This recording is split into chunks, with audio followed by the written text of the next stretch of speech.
Hello, beloved listeners, and welcome to Sneople at the Movies, film criticism by people who actually like film.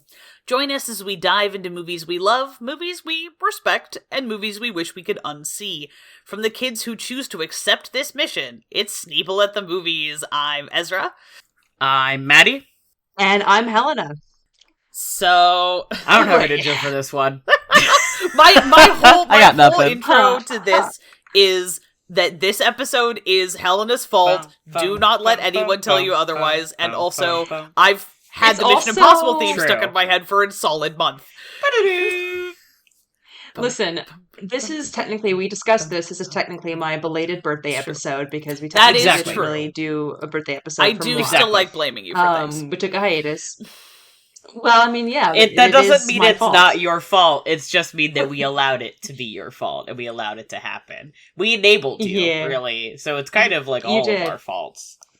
And I would drop little tidbits into the Sneople chat being like, what about this? And I knew exactly what would make you insane, and Yeah, it worked, targeted and shots. Here we are. I mean, it works. um, We've now all seen all of the current Mission Impossible movies and are like gnashing at the teeth for part 2, which is coming out in 2025? 2025. It was supposed to come out this year, but it got delayed for Womp womp. COVID reason. No, the first part 1 got delayed for COVID reasons. There's some reason why part 2 Because is they delayed hate as us. well. Because they hate us. Because they hate us. specifically. Because they want me to suffer. They Yeah. are dangling the fruit too close to my mouth, and they're snatching it away from me once again. Yep. Yeah. The forbidden fruit in this case being, I guess, more being stunts. dangling. What Oh, can we endless dangle Tom stunts. Cruise off of next? I'm sure someone has a list Exactly. somewhere. What could make me fucking scream in terror next? That fucking adrenaline Dude. hit when he, in the 4th It's- movie, yeah. when he misses Yeah. the window, and they have to grab him and drag him back in. This was my review, is that I literally screamed out loud I know. because I was terrified. And everyone like, I've tried oh, to he's explain this actually- to, who isn't you guys, is like, I don't remember that stunt. I'm like, how can you not remember that stunt? He almost fell off the tallest building in the world. And it's I started did that. spinning because He I did was that. so upset. like that I mean, they never would have that is happened. internationally renowned film star Tom Cruise dangling off the side of the tallest building in the world. This stunt made the news. Yeah. I remember Listen, when he I was was gonna in say, the yes, news. I remember this literally being on the nightly news. Anyway, We'll get into it. Tom Cruise almost fucking beefed it. Anyway. Also, I apologize to my dad for getting the Mission Impossible theme stuck in my mom's head, which means that he is going to have to put up with my mom singing the Mission Impossible theme for another solid month. I love my parents.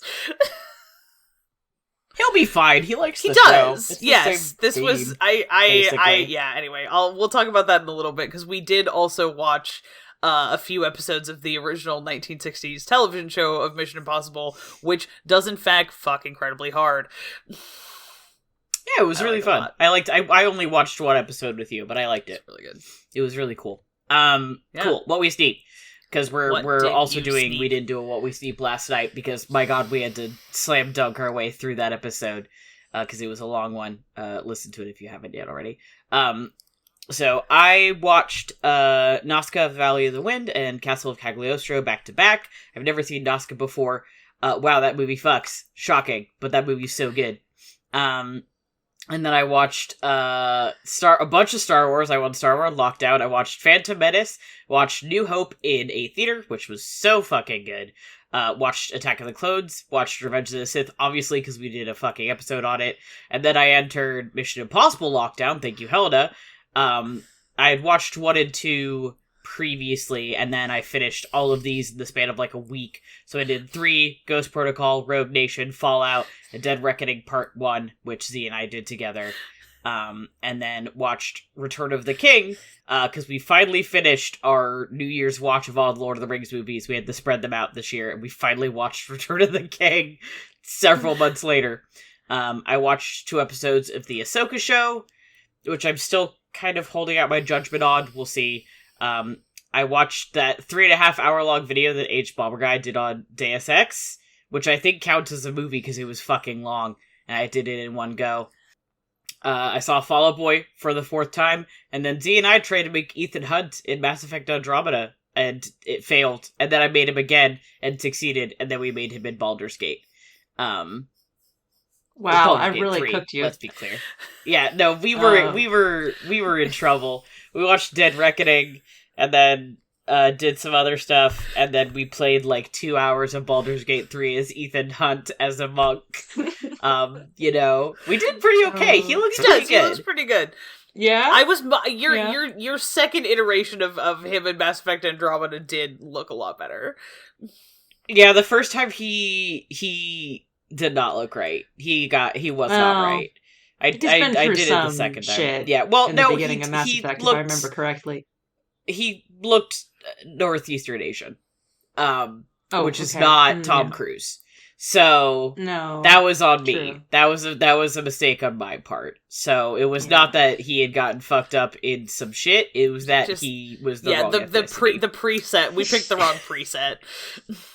Yeah, I tried to fix it and it didn't work. So yeah. And I didn't play a lot of Andromeda because I was just thinking I could be playing normal Mass Effect instead, or Baldur's Gate as Ethan Hunt. Still so good. So because I've only played Baldur's Gate as a movie character. Apparently, that's all I know how to do. So, whew, yeah, done. Ethan Hunt pilled. Ethan Hunt pilled. Kill me. Z, you want me to go? I can go. So aside from the I watched 7 episodes of seven Mission Impossible movies in quick succession, plus episodes of the television show. And now I have a form of brain rot hitherto unknown to human science. It do be like that. Look, I'm having a great time. This is a thing that I'm doing. Same. It's not happening to me. I'm an active participant. Anyway, I also I've watched the first, I guess, like 4 episodes of the Masters of the Air, the Apple TV Plus show that's sort of, you remember Band of Brothers in the Pacific? We're doing it again with B-17 bomber crews. It's not as good as either of the other 2, but it's still pretty okay. And then over the last over 4 days, I went to the Fall Out Boy concert with Maddie.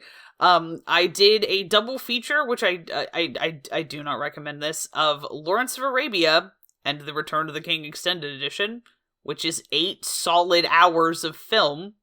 Don't do that. And then probably more. Yeah, it's right? at least 8 hours of film. Lawrence of Arabia is like 3 hours and 45 Lawrence of Arabia minutes. is just it's shy. not quite 4. And yeah, the full Return of the King is cut. over 4. But that does include, it's like 4:30, but that includes credits. There's like a lot of credits on that movie. Anyway, it's really fun when you get to show one of your very good friends a movie that for better or worse explains things about you as a person. And the thing is that Lawrence of Arabia explains things about me as a person, and I kind of just have to live with that. I'm a parody of myself. And then I got up at 5:15 on Saturday morning, took the bus from Portland to Seattle, endured a bunch of transportation shenanigans, and went to Emerald City Comic Con. I am so overstimulated. And now it's Sunday. So I have to go to work tomorrow. Yeah, you're really spun out. So spun out. Yeah, so if I'm kind of all over the place in this episode, I don't know. It is what it is. God, I love Simon Pegg. Grow up. I love him so much. God, I love Simon Pegg. Simon Pegg just is like, he's like extra garlic. It improves everything. True. I don't know. Did I say this on the last episode? I said this to at least one of you, that I was like, there's probably so many people who, like, this is their main experience with Simon Pegg.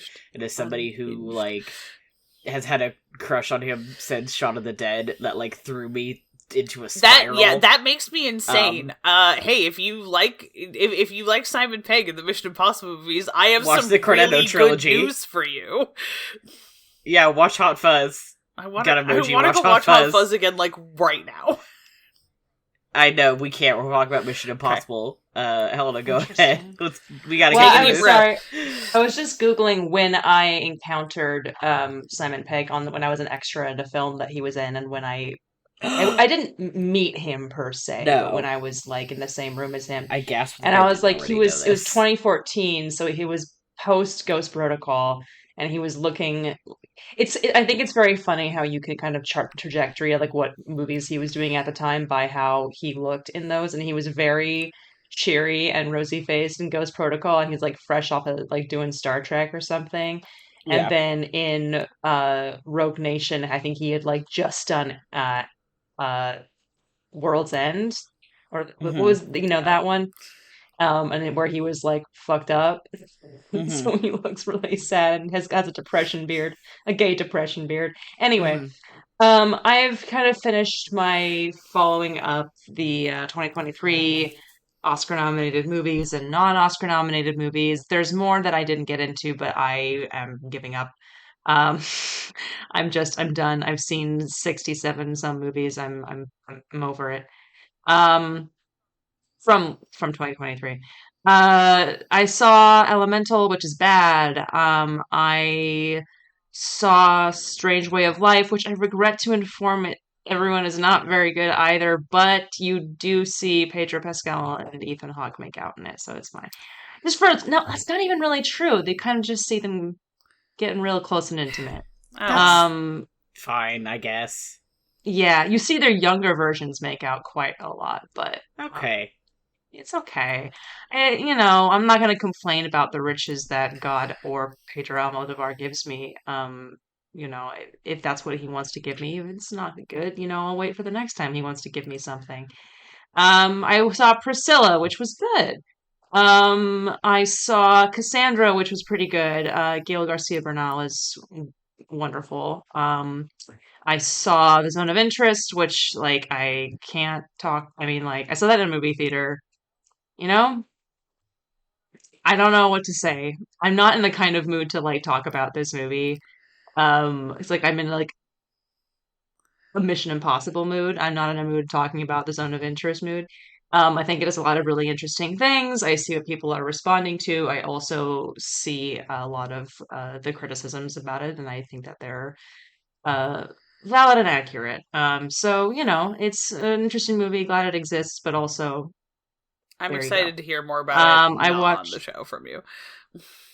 Yeah. I watched Bottoms, which was silly and fun. I rewatched The Sound of Music because why not? I watched El Conde because the cinematography nomination is fine. I watched Naiad, which was not good, but Jodie Foster, it's gonna Jodie Foster. She also has a really incredible friendship in that movie with a very tall Reese Ifans. Okay. And she's like a very small Jodie Foster, and that was really beautiful. I wanted more of that. Um, I watched All of Us Strangers, which was like overall fine. I think it didn't actually, I don't know. I cried a lot, so I'm not going to say that I didn't connect with it, but like it didn't fully work for me as like the story in terms of I'm like I don't really know what the point of this is. But Andrew Scott is wonderful in it, and all of the actors are wonderful in it. Um, and I cried. It's Andrew Scott is getting his laurels. It makes me happy. I saw Rustin, which is a bad movie, which pains me to say, but there you go. I watched The Iron Claw, which is a good movie. I watched One Fine Morning, which is a good movie. I rewatched Revenge of the Sith. I rewatched 10 Things I Hate About You. So, of course. I rewatched The Blair Witch Project because she's out there. She's beautiful. She's here. She's needs to be appreciated and loved. Incidentally, it's this month the collection of Razzie winners has Oh come to the Criterion yeah, Channel, which delightful. Blair Witch Project, I watched this before, but it is part of that collection. I just want to say that like every movie After I've everything that watched in she has that, given to us, I after know everything the Blair Bridge the Project Blair has done Watch. for us, it's ludicrous. I know. This was at the time. I mean, listen, we can get into it. I have a whole bunch of movies in this that I wanted to, in the Razzie collection specifically that I want to watch. And like some of the inclusions, I'm just like her. I mean, the Razzies are bullshit. The Razzies We are should just talk about bullshit the Razzies and how nonsense. angry some of them make me. We should do a They make me Razzies insane. episode to But go with our. that's another We should just. episode, I not mean, right I don't want to give now. them the airspace in a way, but yeah, I watched Fallen Leaves. It was beautiful, gorgeous, one of my favorite movies of the year. I watched Monster, which is very good. I watched Robot Dreams, which is very good. It's about a dog who has a pet robot. It's a silent movie. It's beautiful. I rewatched The Incredibles. I watched Blackberry, incredible. I watched American Fiction, which is not very good, but it has some good performances, which is a shame.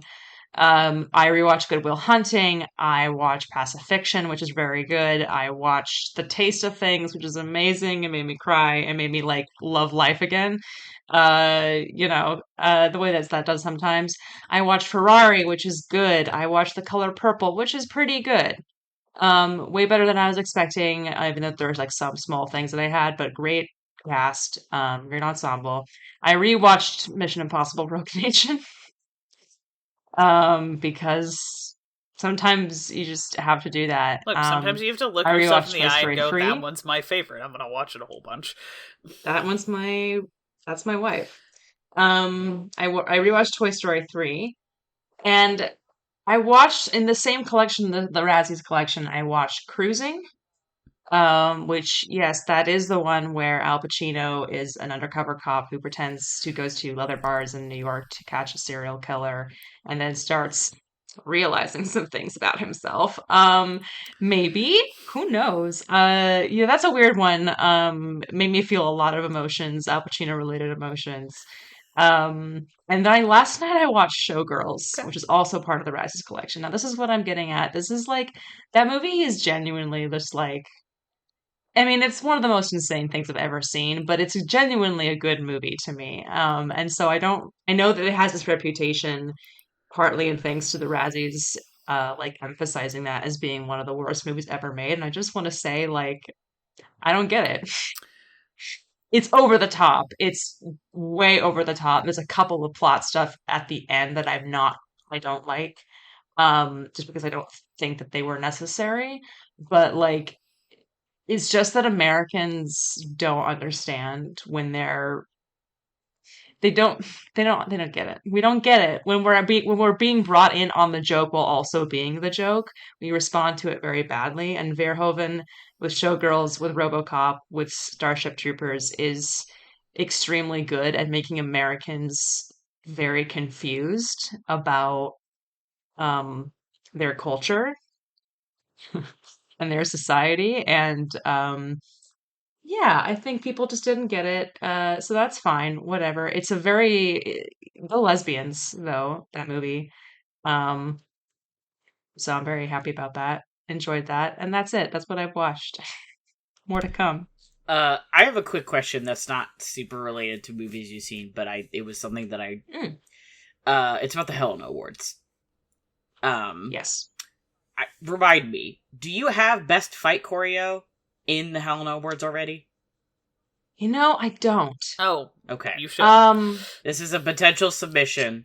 You could lock it out if you want. I think Z and I were talking about we it. definitely I was were. like, we should ask Because Helena if I that's thought in it there. was in Because there. we were watching Mission Impossible. Well, because And we were like, remember that best Mission fight Impossible choreo should be in there. Dead Reckoning is the only one that's going to be Yes, that's going to which qualify. has really good fight choreography. It might just be the winner. I'm trying to think about other movies But that I've seen. there will that be had other fight years and other choreography. times. Yeah. I'm just saying. Yeah, I think I had like one year, or that maybe this was like a different list or something, where I was like, it was like best. I don't know how I phrased it, but it was trying to include like editing and like fight choreography and dance choreography, Okay. or something. That works for me. Yeah. If it is not applicable this year, that's fine. I just wanted to make sure I asked you that Well, question before I forgot about it again. if the award goes to Mission Impossible, it goes to Then the Mission award goes to Impossible. I Mission mean, Impossible. Like, I don't know what to tell you. Like, I do have the Hooting and Hollering award, This is though. true. I got that in there right quick. excellent. Um, Okay, good. Yeah. I mean, Yeah. speaking of which, Speaking of hooting and So- hollering, let's talk about Mission Impossible. Hooting and Hollering and Really, my really, the choreography. only rational Uh, response to these movies is hooting and hollering. Yeah. I should feel like I'm at the Um, fucking horse races. I should feel like I should be shouting and throwing money on the ground. So, And I way do. back, I do feel that what way. what year did the first one come out? Is that 96 or 96. Yes. Because I was talking about this with Ben on our Tuesday stream because we've been playing not Mission Impossible, Really? Metal Gear Solid. Uh-huh. And Metal Gear, you play it, and we were like, this kind of feels like a Mission Impossible. I said, this kind of feels like I'm playing Mission Impossible, the video game. And he was like, well, the first one came out after Mission Impossible 1. So it is feasible that Hideo Kojima could have watched Mission, and we know he was influenced by American film. So, because Snake literally looks like Kurt Russell he does? It's in true. Yeah. Escape from New York. To the point where someone called John Carpenter about it, and he was like, that's fine, I don't care. So I'm just saying. And specifically, we just want to mention a small tangent that the reason that John Carpenter didn't sue him was because he saw the video game and he was like, "Yeah, this is fine. This is cool." Yeah, he was like, this I mean, is John cool. Carpenter and he's likes right. to play video games because he has sued people before for different, like, using his stuff before in ways that he was like, "This is stupid." Yeah, but no, Metal He's Gear like- Solid is Metal Gear is cool. So I feel like that's a it's good fine. attitude to have to your art. Is like, I'm only gonna sue you if it's bad. Like if if it's I bad, but Metal Gear this is good, and therefore so- I'm pleased to be associated with it. You can play with my toys if you like if you're like doing it right. Which hell yeah. Yeah, Metal Gear Solid 2 came out in the aughts, and I'm the one playing now, and I was playing last Tuesday in the midst of watching all the movies, which Ben knows, and I was like, this does feel like I'm playing a Metal Gear game. Like, or not Metal, well, I am. A Mission Impossible game. I feel like I am Ethan Hunt right now. Wild. I feel like I'm sneaking around punching dudes and I'm Ethan Hunt, and he was like, that honestly might be kind of what he was going for, and I'm like, That well, whips. thank God. That's exactly what I want. So Mission Impossible. I mean, sorry, go ahead. Anyway, 96. Yes, which 96. I mean, ZD. I mean, now that you guys have seen so some of the TV Yeah. show, All of them. and some of the TV show. So Specifically with Leonard yeah, Nimoy, the I episode watched the first, like, I think 2 or 3 episodes, like, of the first season. The cast changes out. It's because it was on for, like, 7 years or something. You know, it's very episodic. They don't really build on each other, just because that was the style of television at the time. But, like, you've got, you know, this was a show that was on when, like, my parents were, you know, in their like 10 or something, you know, and it was a very different era. It's very, they're very focused on, like, they're not particularly action, like there's not a whole lot, they're much more tension, less action, just because, like, these are stories where, like, if it comes to punching people, something has gone wrong. It's very much about, like, In the episode I watched, no one even noticed that they were being... yes, It's fine. that's the really fun. They don't do reveals.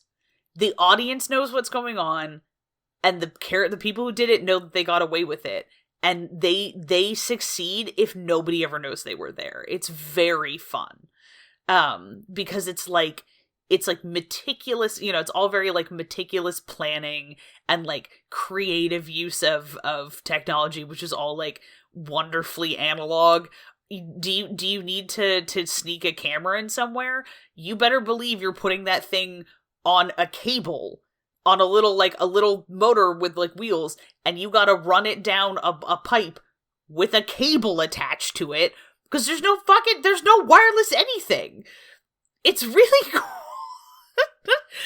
Anyway, yeah, so it's just, and like a lot, and like stage makeup, and like the first couple of episodes they are specifically, or like, when the main guy's like putting his team together, he's specifically like, one of the people is like, oh, like the world's best impressionist. And so you see him like putting together his like disguise and like in a hotel room watching video of this like Latin American dictator practicing his mannerisms so he can impersonate him. It's very intricate. They're some very like intricate little puzzle box things, which of course is why my dad loves them, because he loves that kind of thing. This is my shout out to my father, who was obsessed with the TV show as a kid and really does not like the movies, because he doesn't like that they turned him into an action franchise. He's like, this is cool, but that's not Mission Impossible. And I'm like, there could be room in your heart. I'm like, there could be room in your heart. He also doesn't like Tom Cruise, which I respect. Anyway, we've agreed to disagree on this subject. I think they're both good, but it's fun because the first, and like, this episode is going to include spoilers for probably all of the Mission Impossible movies. Every single You knew what you were specifically getting into. If you have not seen the first Mission Impossible movie, genuinely stop now, because it's way more fun if you don't know what you're getting into. We'll be here when you get back, because the first Mission Impossible movie is that first sequence is basically a technology updated for contemporary period episode of the Mission Impossible TV show that goes horribly wrong. Like that everything they do would not be out of place in the show, and then it's like, cool, what happens if that gets everybody killed? And then it becomes it kind of, like they always talk about at the beginning, is like, if you get your crew killed or whatever, and this is the time that happens. And it's very like it's like, okay, we did that, and now we're gonna show you what we're doing next, in a way that it's like very fun, because I feel like it's like, we know where we're coming from, and we are like acknowledging that we are like, yes, and now we are going to go do something different. Also, it all looks amazing because Brian De Palma's a really good film director. Friend so of the pod. Good. It looks so amazing. The colors are incredible. He was just like, cooking with gas on this one, dropping the mic. He was like, I don't care. Like, it's like one of his best movies, I think. Yeah, I'd agree with that. Like that I have seen personally. And I mean, he's 30 some years into his career at this point, 35, 40. Just like it's so natural to him now at that point, and I feel like that's kind of a really good place to put a good hands to put the beginning of your franchise into. It's so tense. And it's really interesting that I don't think really anybody else, with the exception of maybe John Woo, has that kind of, in terms of like directors that they've hired for the movies, has had that kind of experience as a director, in terms of just like the sheer bulk of movies they've made beforehand. Everybody else was sort of like, it's like, what are they known for? Well, this largely, or their J.J. Abrams. God, he is such a. I mean, Brad Bird had Sorry. J.J. Abrams is a fucking hack. Brad Bird had a handful of movies under his belt, but most of them were animated. So, I mean, like, he'd been around for a long time. John Woo obviously was a big deal in many ways. But Christopher McQuarrie was previously, like, he had been a screenwriter on, like, an uncredited screenwriter. He'd done some uncredited rewrites on, like, Ghost Protocol and the Mission Impossible 3. So he'd been, like, doing little tiny things here and there. But these are kind of his big thing. I mean, I think I like his. I don't know how Brian De Palma. I have no idea.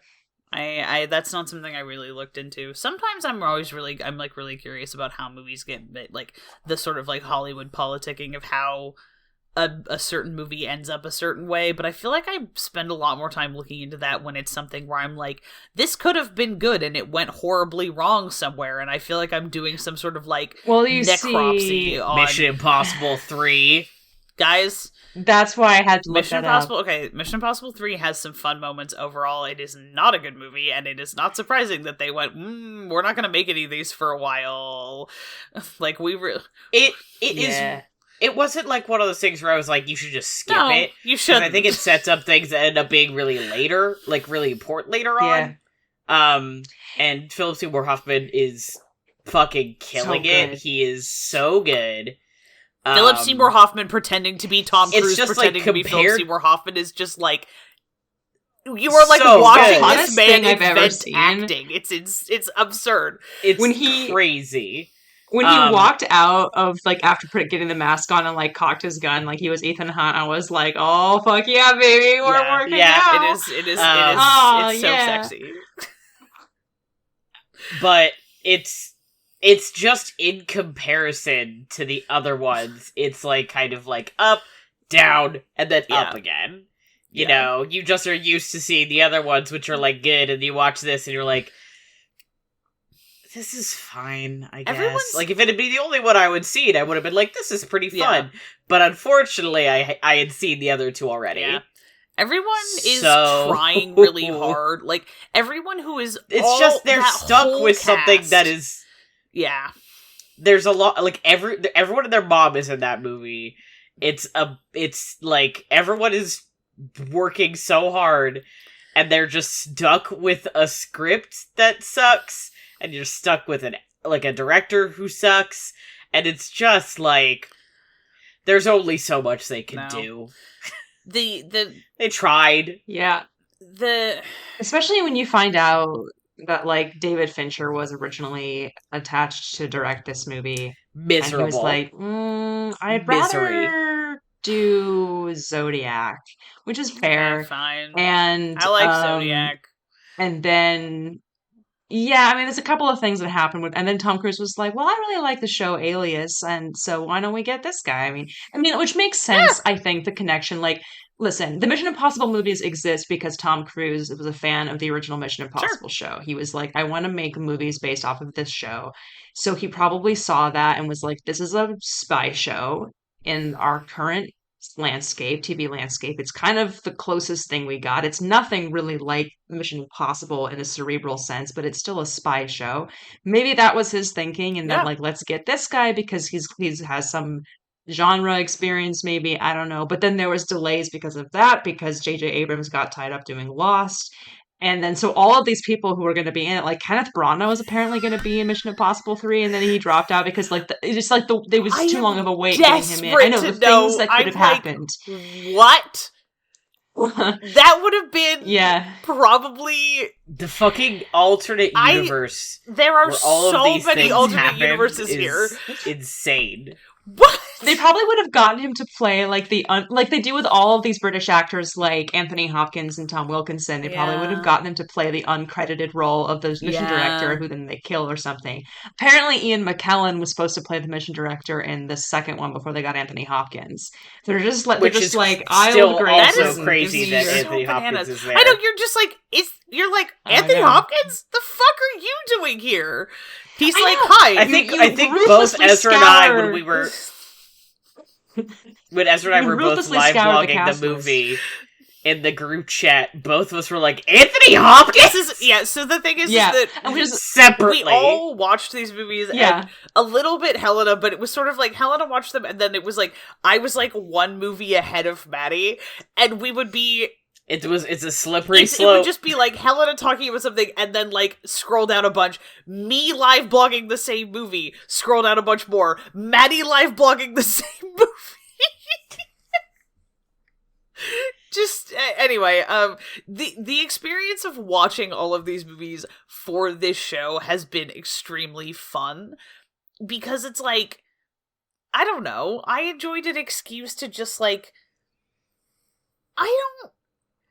I can't think of any franchise that is this long that I like all of the movies. And like, look, Mission Impossible 3, not a very good movie. I still like it.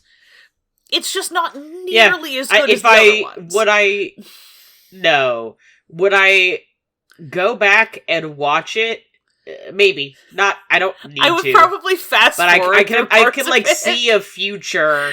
Yeah, I can see a future where I would watch it again. The only other movie series where I've done the same thing where I watched a bunch, like, really close together are Saw and the Resident Evil movies. Oh yeah, The live action ones or the the live action which ones. I need to see at some point. And the animated ones, actually, but they're two separate series. Because the animated ones are just about the actual Resident Evil canon, and the live action ones are not part of the Resident Evil canon. Someday I'm gonna have to watch the live action Resident Evil movies. They're fun. Those are ones that I think I would watch all of them again, but the issue is that they all kind of blur together in my mind because I watched them over the span of like 4 days. So it's kind of like I watched one really long movie or like a TV show. But that's another one where I'm like, yeah, I liked all those movies. I would probably watch them again. Saw is the same thing where I watched all the Saw movies, most of the Saw movies over the span of like 2 or 3 days, and therefore they all blur together, and I don't remember which is which, but I can tell you that there are some Saw movies where I'm like, I don't really need to watch that one again. But Mission Impossible, I had that same thing where I watched all of them pretty close together. But one, they actually stand distinctly in my mind as like, this is Ghost Protocol. This was Fallout, which is impressive. Yeah. As someone who has done this particular thing more than once, that I can tell them apart in my brain, and two, that I can be like, yeah, I would watch basically all of these again. Would even Mission Impossible 3 because of Philip Seymour Hoffman. Like, there's because of Philip Seymour Hoffman parts. and Michelle, I would probably my friend like. Michelle. Is there stuff that I would probably fast forward through? Yep. Yes. However, sure. Even Michelle Monaghan, who once again is probably famous for these movies and not the movie that impacted my life, Kiss Kiss Bang Bang, which is why I've had a crush on her since I was like 16 what or do whatever. You mean that's not what everybody knows Michelle Monaghan from? I'm always like, oh yeah, Michelle Monaghan from Kiss Kiss Bang Bang, and people are like, from what? I'm like, from what? Leave me alone. I don't remember. I don't.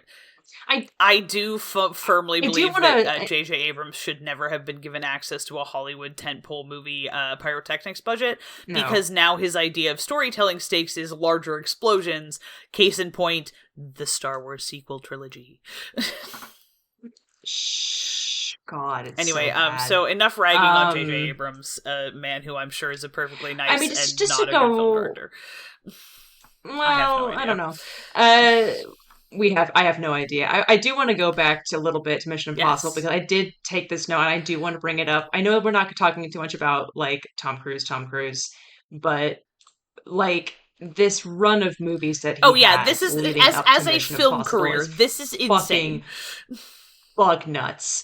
He does Interview with the Vampire, which he's great in, by the way.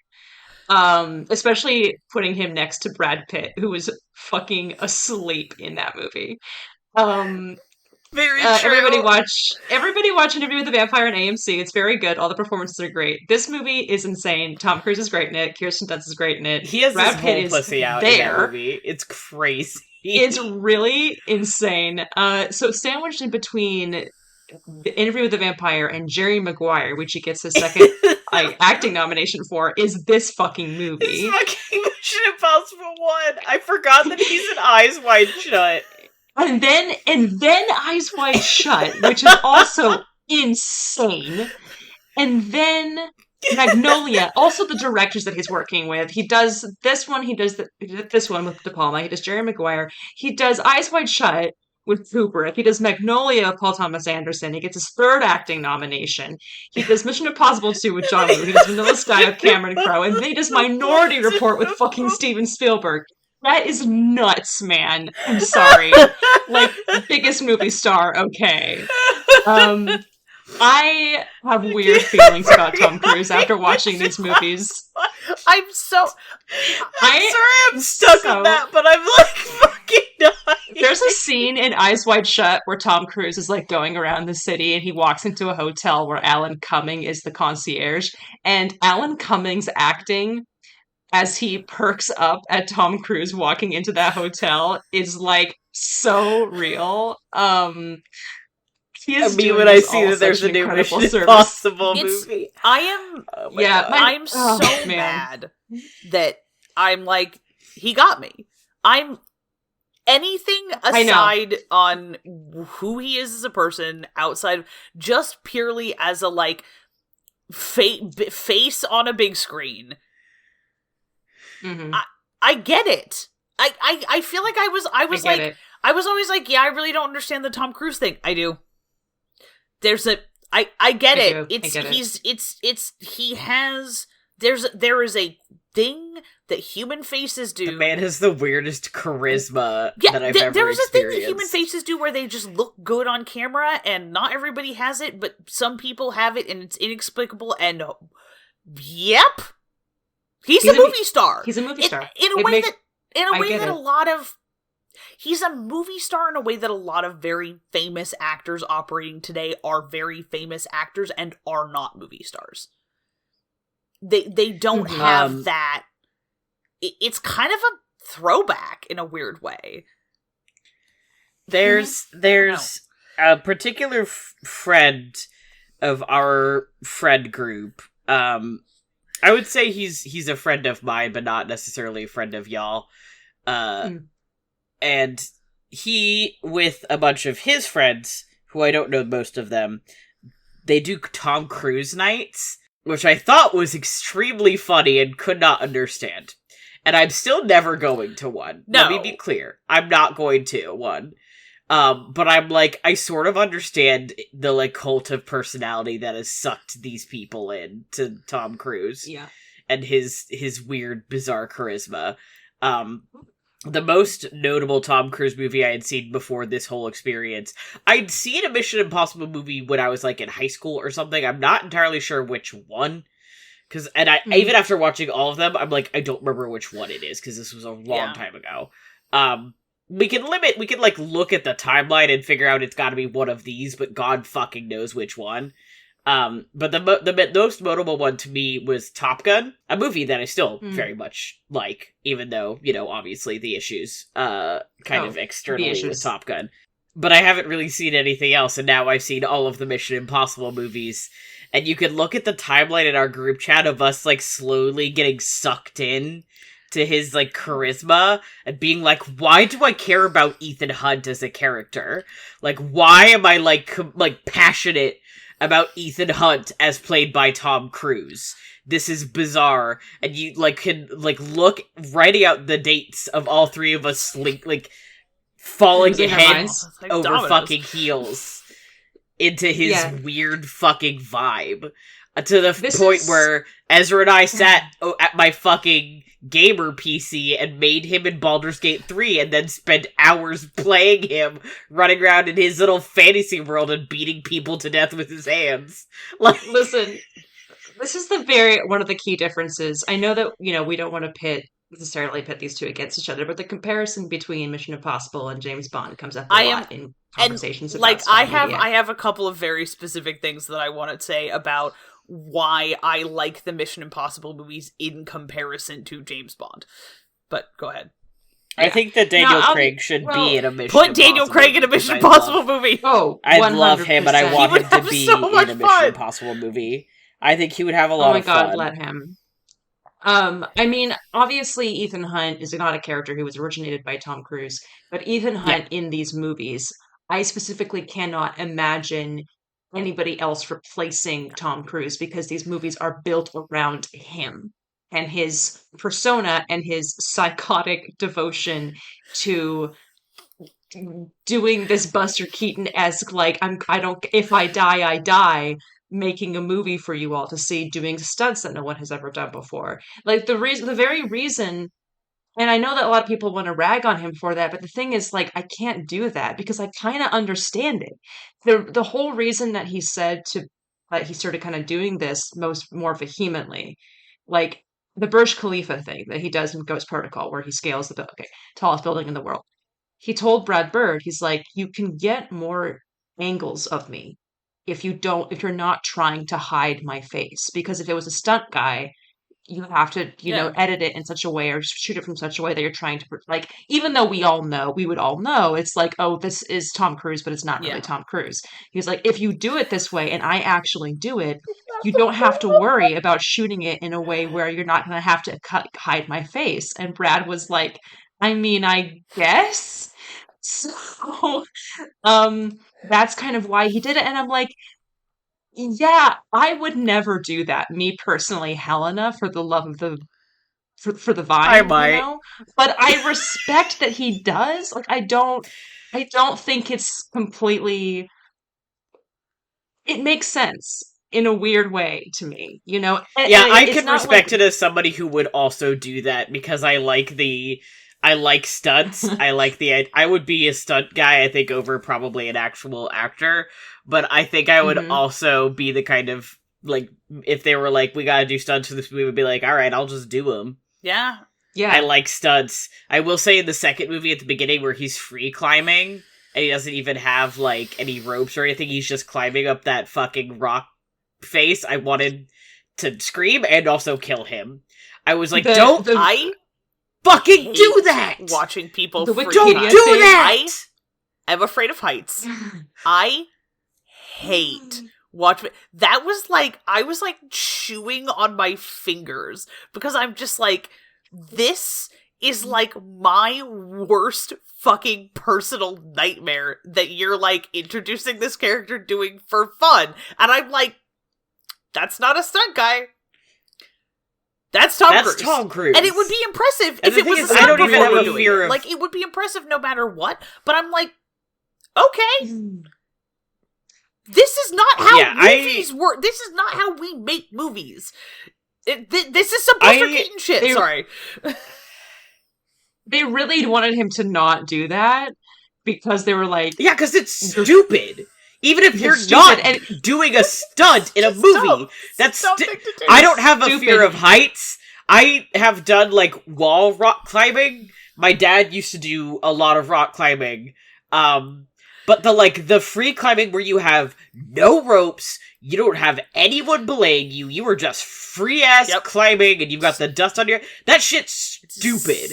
And I know people do it, but I think it's ridiculous, and I think it's stupid, and I don't think people should do it. So, like, Ezra's sitting there, like, shaking, and I'm sitting there, like, mad, like, legitimately angry that he's doing it. The funniest thing I read about this particular, when I was like researching, I tried to find information about why they got John Woo in particular to direct the second one, and I couldn't find anything. But what I did find is that they didn't want him to do this stunt, and that he said that he couldn't think of any other way to open the movie. And I was like, what are you talking about? You couldn't think about any other way to open the movie?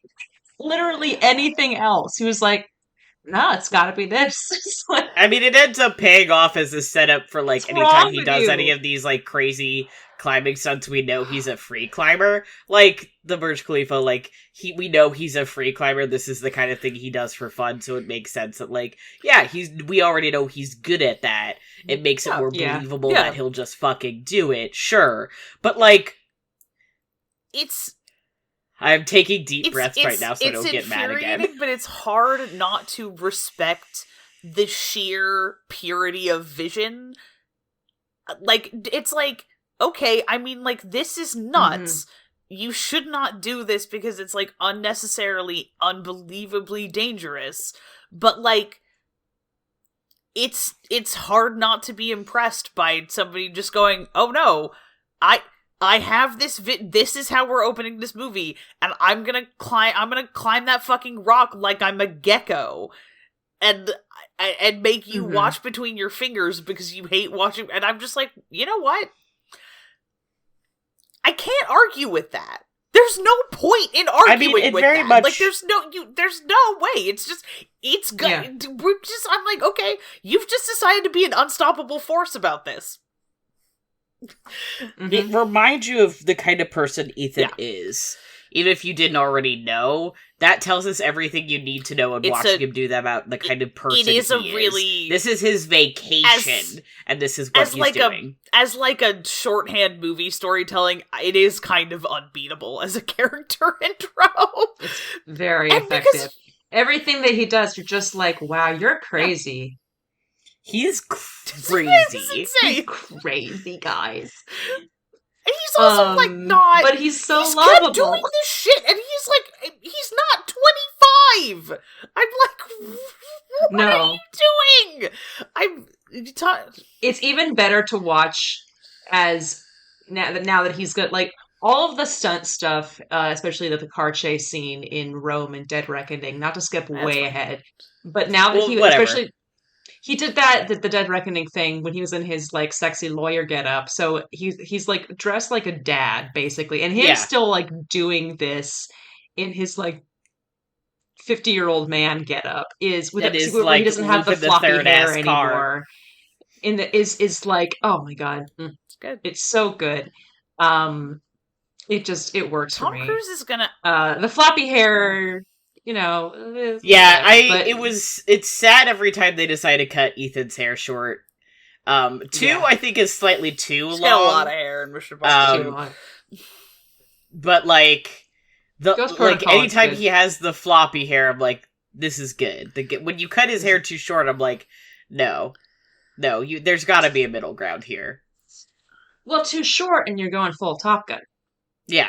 right? So But too Right. long, you're going full the this stop. is where I Right. confess that I still haven't seen Top Gun, and I really need to. That's fine. I'm gonna watch it. I'll watch it with Okay, you. we It's should been a do while. that. I feel like Gay reasons. I feel Yeah. like it is a Shout out to Goose, my particular favorite boy. cultural touchstone, and it's a particular cultural touchstone of like,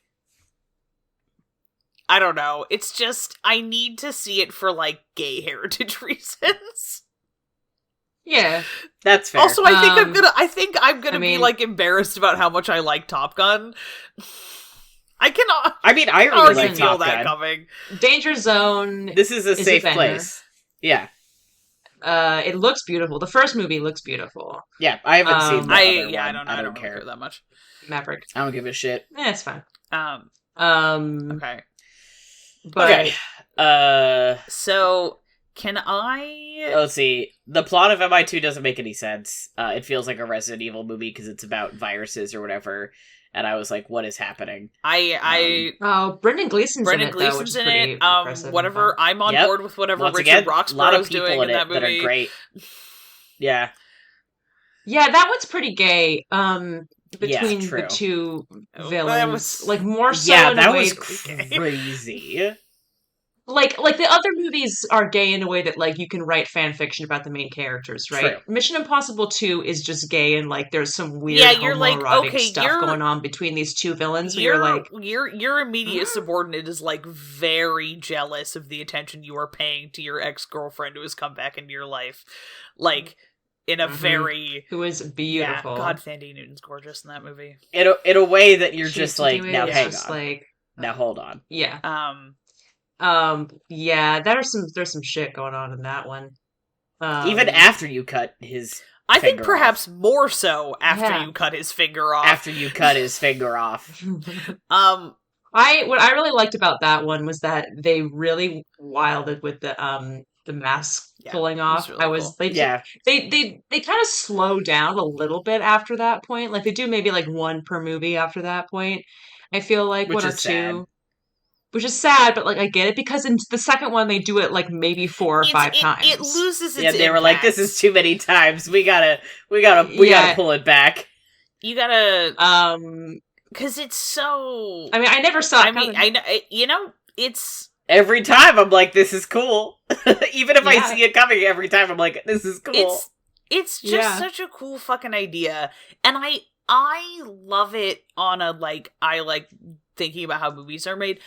I love it when actors are like have to pretend to be someone else Pretend to be someone else It's pretending just to be that them. is always fun Yeah, to me too. Yeah, okay, so the Yeah. thing is Mhm. I know I'll watch Orphan Black someday. Fine. Which is a Hmm. show that is entirely based on that premise. Except it's all one person. Is Yeah, it? it's one Well, actress playing a whole I don't bunch of know different anything about clones that of show. herself, and the clones pretend to be Oh. one another frequently, so Weird. there's a lot of layers to it. Anyway, this Yes, is this is right. just like Yeah. this is one of my favorite things. I don't know, man. Maybe I just saw Freaky Friday at like a very specific age or something. But I get a kick out of that every single time. And Mission Impossible is like one of our signature gadgets is the machine that presses the That. do that, make actors do that button. And I clap like a seal every time. Yeah. Yeah. Because it's cool. Literally. It never stops. Yeah. That's one of the only things that I really like about Mission Impossible 3 is like show the process of like, here's how we Yeah. do it. Which normally I'd be like, you don't have to show me that. But it's cool that they do it because I it's like an seeing the tech excuse. of it. Yeah. I like seeing the tech of it, and it's an excuse for Philip Seymour Hoffman to keep like to act with himself in a Yeah, scene it's that really like where Tom cool. Cruise is dubbing over Philip Seymour Hoffman, like making him record the like read out the voice metric thing so they can record his voice, that kind of stuff. Also, he So got to Philip do Seymour some cool, fun Hoffman, stunts. he When he was did. like, move, and I was like, I know you're Tom Cruise right now, but also that's not No, Tom Cruise. that's That's Philip you Seymour Hoffman. getting to do some cool stuff. Yeah, it was awesome. I was like, hell yeah, He's dude. so good. You get to pretend He's to be so Ethan Hunt. He's so scary in that movie, and like genuinely He's scary, but so also good. Very upsetting in that film. And very terrifying. These movies have a lot of really good bad guys. Like, basically every movie, I'm like, this guy's fun. I like this bad guy. This guy's really fun. Philip Seymour Hoffman, I think, is my favorite. yeah, he's of all of definitely them. my favorite. The guy in Dead Reckoning is also very good, but he has that same vibe of, like, I'm dead inside, which is always scary. I spent a good third of Dead Reckoning trying to figure out if that was the guy who plays the Doctor on Star Trek Discovery. It is not. They look similar. There's like they are not the same person. But I kept being like, "Hang on, is that no?" Now hold on. But that was a very weird moment. He's very handsome. He's extremely handsome. He's The And he kept wearing awful outfits, which I kept telling you. I was like, why do they keep putting him in such ugly outfits? The fits were not doing him any favors in that movie. It was sad. Can I just say that one of the things that I was watching, I was like, I think it's fun when people are allowed to get old. And I think it's cool that they're just like, Simon Pegg looks like he's aging like a normal human being. Yeah. He looks good. He just also looks like he's been alive for a while. But also he looks like someone who's like aging. Yeah. I love his character in these movies so fucking much. I think they're also letting Tom Cruise do that. Yeah. He just like has freak genes. Yeah, I was gonna say he's got like the genes that the women on my mom's side of the family have, where they just weirdly just don't age. Yeah, the way that this is something that is so not relevant to anybody listening, but both of you know what I'm talking about. Your mom straight up looks like he's 20 years younger than she actually is. It's uncanny. Yeah. My mom is in her like mid-60s and she looks like she's 40. It's whack. It's absolutely insane. But and that's what Tom Cruise is doing. I don't know. Also. I sort of I appreciate that, like, so not to like compare these to James Bond, but I do feel like comparing them specifically to the Daniel Craig era of James Bond is interesting, because I feel like there are things that the Craig Bond films are trying to do that Mission Impossible does better, and I think it's interesting to think about why. And like one of them, first of all, there's like two things that I really enjoy about Mission Impossible. One of them is that these are not gun fetish movies. There is no iconic. There's not very many guns, really. You almost all of the time. And usually somebody else brings. Them. It's like if you bring a gun to a fight with Ethan Hunt, you've given Ethan Hunt a gun, but he's not. Yeah. You don't. There's no like. There's no like, you know, like, oh, and here's your really cool gun. Like, there's no signature. It's not a Walther PPK or whatever. I hate that I can just pull that out of my ass. But that's never the point. And that's just like, that's fun because, like, yeah, okay, fine. I like John Wick, but like, I like action movies that don't have the guns aren't the main point. I just think that's like, no, cool. Well, so I appreciate that.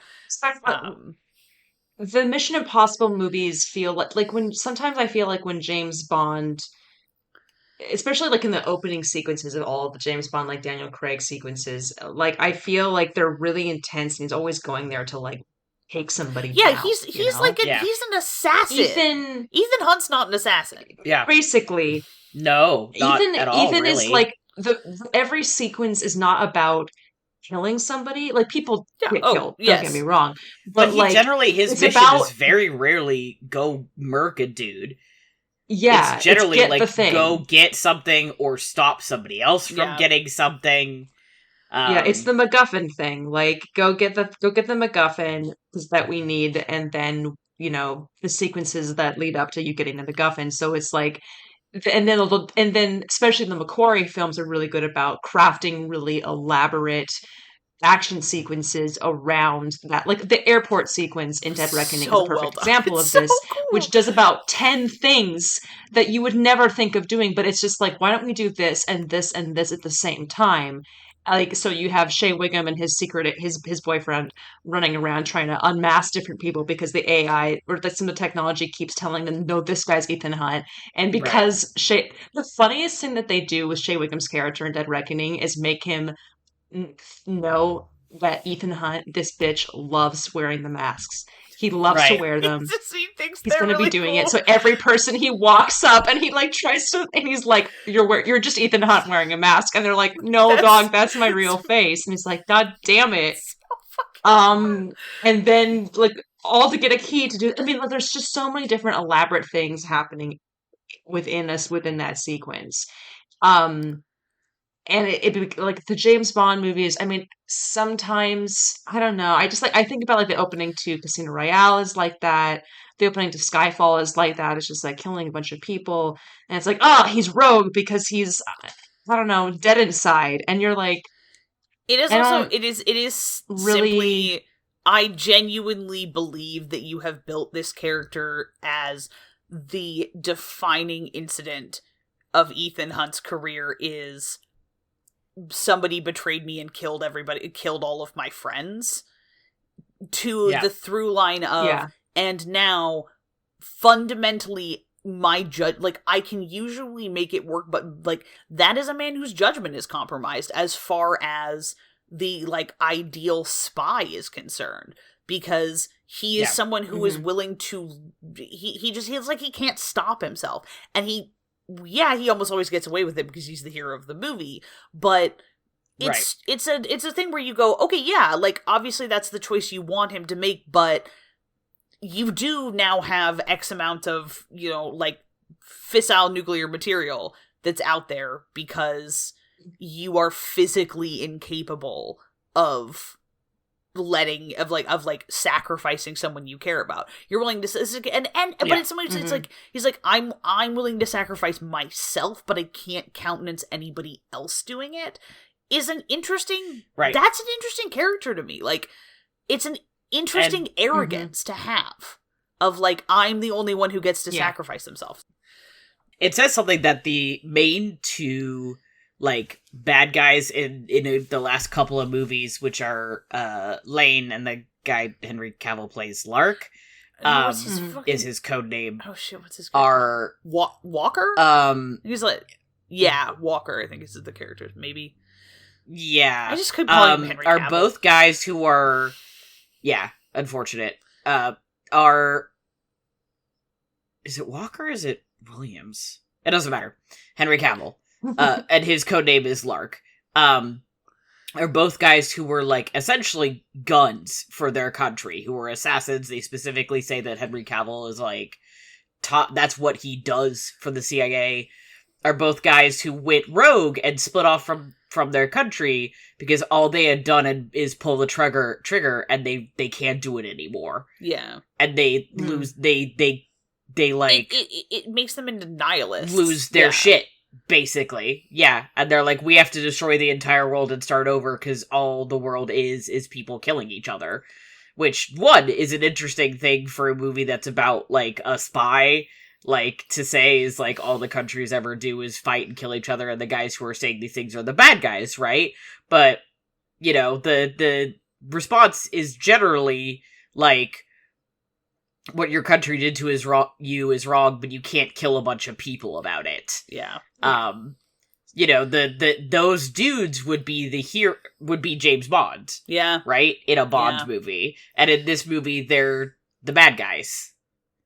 Yeah. It's really interesting. And Which gets me into oh, I had a thought, but I lost it. Go ahead, Helena.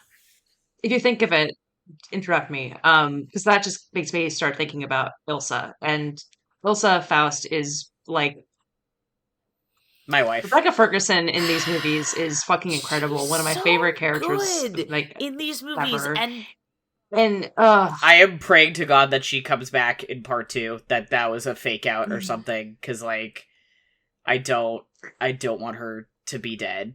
If she's I actually mean, dead, I'm gonna fucking scream. I I imagine that understand she's if it actually was. dead, but I don't I want her to know. be.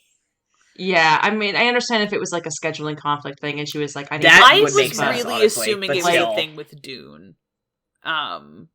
But I yeah. also, I mean, obviously I have Probably. no idea. I'm just like, okay, but you could come be in this. But It's what not if that she she was didn't? bad in Dune. It's just that she's a very interior performer, which works great for Mm, Ilsa, who's kind of a cipher, and also works great for her role in Dune, a woman who is like a cipher to everyone, even the people who like should know her the best. It's just that Timothy Chalamet mhm. is also like that, and it's like you're I'm like I feel like I'm watching two people who are like in glass boxes staring at each other. Also, you can't see anything that happens Yeah. in the night scenes Well, in Dune. I'm only saying this because I just saw Lawrence of Arabia and it made me retroactively mad again. uh, Sorry. well, and also, I'd Also, rather Return of the see. King, Yes. another movie that Yeah. you can see things Also, happening Return at of the night. King. I love Rebecca. I I would love Rebecca Ferguson in these also. movies. I love her I chemistry love with Tom her Cruise. It's so interesting. when she steps the first time I watched Rogue Nation and her first scene in Rogue Nation, I immediately was like, I would die for you. In these Fair. 0.2 seconds that I've met you, I would die for you. But it's in kind of contrast to the whole like what Lane and Walker are to Ethan and Ilsa, where it's like the scene where she's like, we're both disposable to our country. Basically, Yeah. we are both at this moment people without a Yeah. country, and we are disposable to them. So, what are our options? And Ethan's like, well, we have to do something, and she's like, oh yeah, or you can run away with me.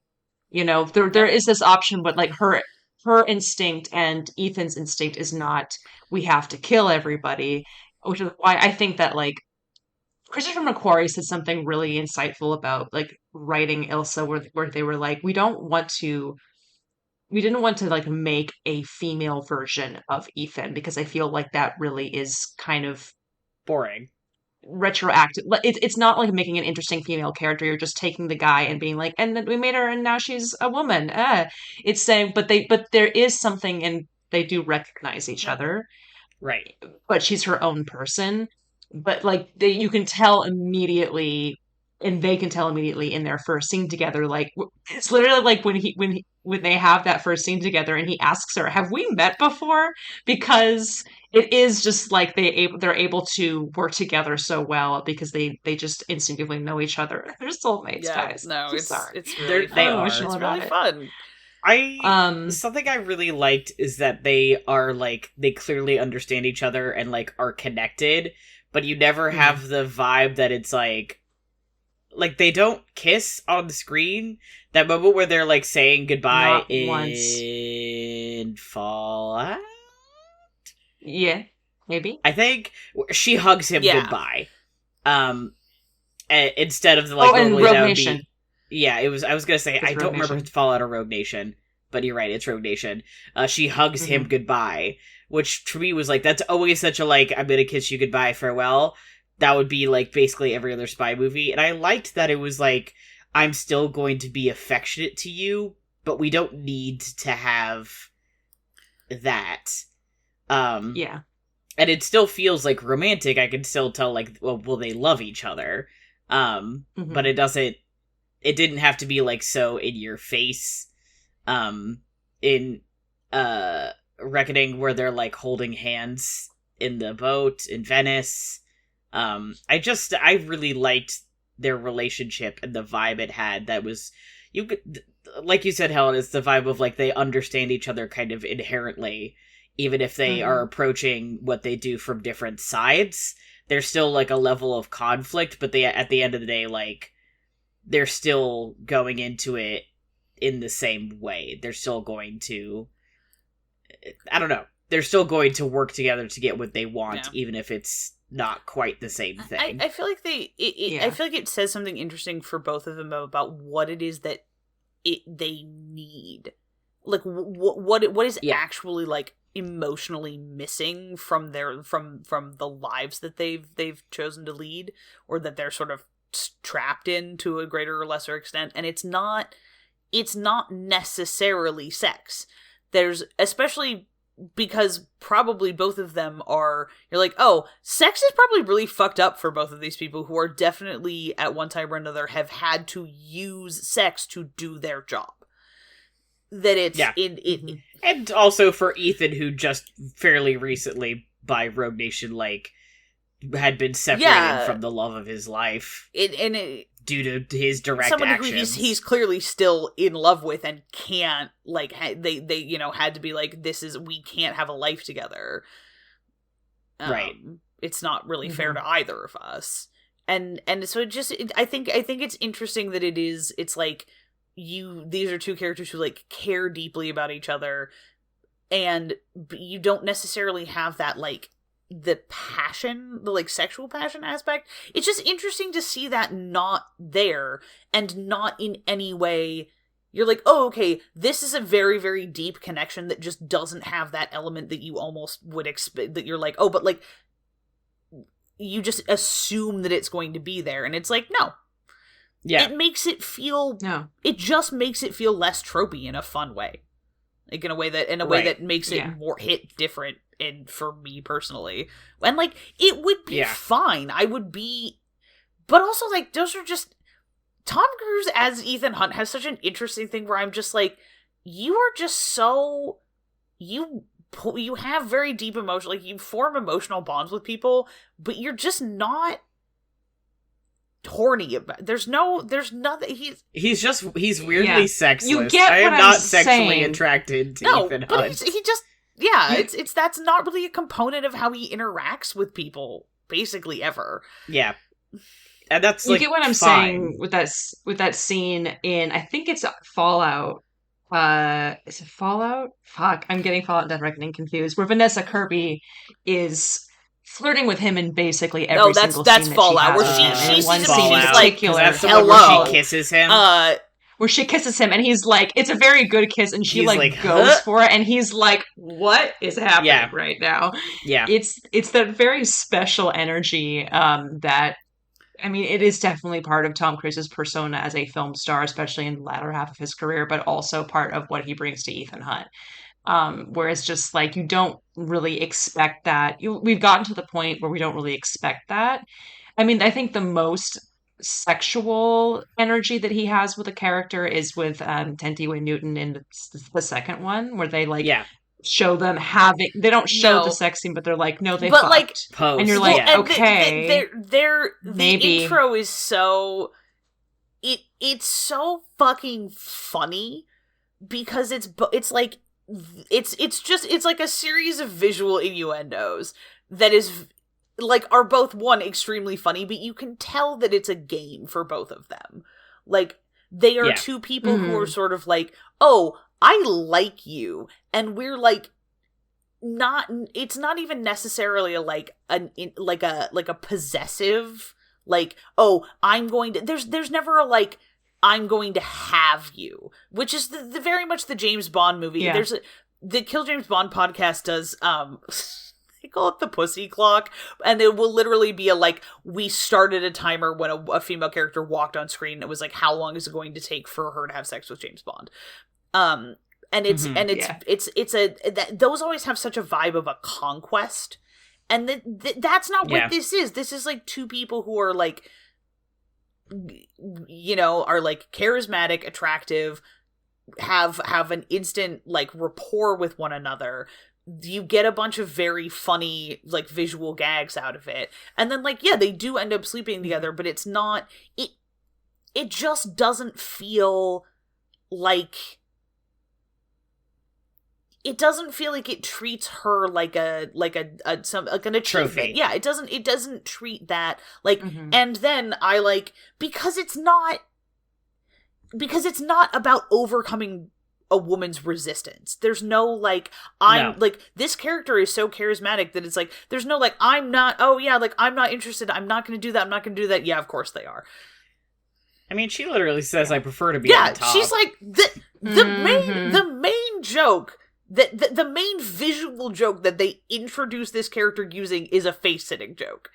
And it's like, I was I was cackling watching this, because I was like, he looks pretty okay with this, which is great. That down. Yeah.